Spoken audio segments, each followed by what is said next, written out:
Here we go. Welcome, everybody. Sorry about that.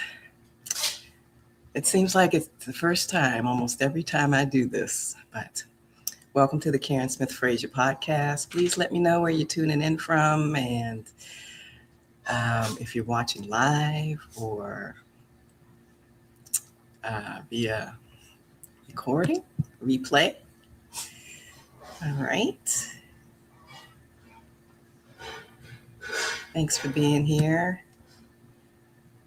And throughout the podcast, just let me know, if you have comments and whether this is a topic that is of interest to you. We can dive in a little bit deeper, whatever the case may be. All right, let's go. Well, again, my name is Karen Smith Frazier, and I am a life coach and CEO of Unleash Your Brilliance, LLC. And I help women during midlife awakening to identify their dreams, align their actions, and make confident choices so they can create a life that truly reflects their authentic selves. What does that mean? Well, essentially, who they truly are, not who they've been presenting from much of their lives. Now, this time of year, we are all well into winter, at least here in the US, which for many of us involves darker, colder days. And even though spring is around the corner, and a lot of times it don't feel like it, it's still pretty dark, and it can be difficult to get motivated and stay motivated. In various religious traditions, there are times where there are scheduled periods for folks to slow down, reassess where they are in their lives and where they want to go, or more accurately, reassess who they want to be and how they want to be. For many, the 40 days of Lent begins this Wednesday, and for Muslims, Ramadan is also going to start this week. And these are periods of fasting and prayer. They're different, but they have some similar qualities. But today I want to emphasize that you don't have to be religious to take advantage of these periods. Any opportunity to slow down, remove distractions, and to be generous seems like a win-win-win to me. I'm most familiar with Lent, where in the 40 days, we are encouraged to fast, pray, and be more generous, and to focus a bit more on our relationships. As a kid, I might, choose to fast from candy or some food, and a lot of adults still do the same thing. But today, I'm going to give you some ideas, especially as we have about a month and a half left in the first quarter of the year. Yes, we are still in the beginning of the year, and I'm kind of glad to have some time to reflect on what other things I can fast from to get me moving towards some of my goals. So I'm going to go over some key themes. One, take time for a tune-up. Just like you may service your car or clean your house, this period of time can be used to reassess your habits and remove distractions that are keeping you from what you said is important to you. If you feel like it, if you feel like it's a time to clean up your spiritual life, do you pray, meditate, have quiet time? Take some time to disconnect, be by yourself.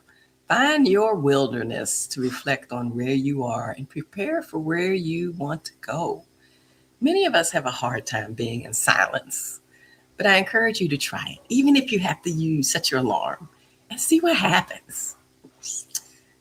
This tune-up can also apply to relationships, routines, anything that awakens the most positive aspects of yourself.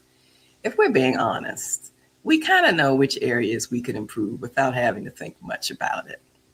So I encourage you to take some time to do that. 2, this is a call to focus, not a punishment. I'll admit that as soon as I announce to myself that I'm fasting from food, I get hungrier, especially for that particular item. So I encourage you to take some time to meditate, journal, pray, to see what things you are currently doing that are not serving you well. Are you on your phone all the time? Well, you may want to start by maybe not taking it to the bathroom, at least when you're home. Have you ever checked to see how many hours a day you spend on it? You may want to set a timer that will let you know that you've spent 3 hours or 5 hours on your phone. And, do you want to, step off that app? Removing apps that are pulling you off task, that like games can be a nice break until they become addictive. So that's just one idea. Number 3, focus, not punishment. It's not about self-punishment. Fasting is not about that self-punishment or earning points for being extra nice or good. It is about making space for goodness in a busy life. Some may say that space is for God, prayer, gratitude. You get to decide. This can be a great time to notice what you're noticing. When you look at the news and see evil at work, does your mind ponder what this person or system deserves and find pleasure in what pain that would cause them? How much negative energy you allow into your life is a choice. So notice what you are noticing and maybe fast from putting so much energy in those darker places. Now, again, I mentioned that the 3 pillars of Lent are fasting, prayer, and generosity, giving. But I wanted to give you, again, just remind you that fasting, it isn't always a religious thing, and most often it's not. Fasting, giving something up, can help you to hone your relationship with other people and even with God. But it's not always about food. What about fasting from complaining and gossip? Fasting from being right all the time and having to be right in your arguments. Fast from being hard on ourselves, that negative self-talk. That could use a break. Fast from assuming the worst intention. The other day, I saw a poster that should have had my name, my organization on it, but I realized it was an old poster. So it wasn't that they left me off. It was just made before I was part of that community. Replace a habit you want to change with a habit you want to hone. For example, if you want to begin eating healthier, instead of skipping dessert, eat a healthy dessert like fruit or fruit with yogurt. If you drink 3 cans of soda a day, what about replacing one with water?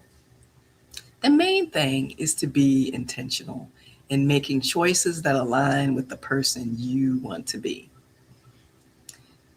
Prayer or meditation, spending more intentional time talking to God or whomever your higher power is and listening. I believe you were created to create in big and small ways. And if you found yourself in a rut, it may be because those creative juices are flowing somewhere that's not serving you or just clogged up. Take some time to be still and listen. Ask how your talents can be used to improve lives, yours and others. Giving. Now, there is never a bad time for giving in time, money, or kindness to others to help those in need. Generosity somehow, it's amazing how this works, but always comes back to you in some way. Even a small gift of time, resources, patience, forgiveness, when given in a positive frame of mind with heart, returns to you in a positive way down the road or maybe even right away. So whether you consider yourself religious or not, taking time to fast from distractions or behaviors that pull you away from your goals or best self can be a game changer, especially if you do it for several days, as the new behavior could replace an old habit. Fasting is not always about food. So please let me know in the comments what you're planning to fast from or what habit you're going to practice for the rest of the quarter that ends March 31st. Just going to take a peek to see if there are any comments. Let's see. All right, Bren, welcome. Created to create. Yes, we are. Thanks for being here, Tony. Yes, fasting. It's important to learn how to fast in various areas of our lives. Good morning, Mitch. Yes, generosity absolutely comes back in some really great ways. Yes, I like the surprises too. Surprises there. Let's encourage one another to bring our best selves forward. That's it for today. Have a great week. And for those with the day off, enjoy. And as always, I encourage you to unleash your brilliance, uncover your light, because the world is waiting for you. Only the light that you can give. That's what it's waiting for. Nobody else can put it out there. All right. Y'all take care.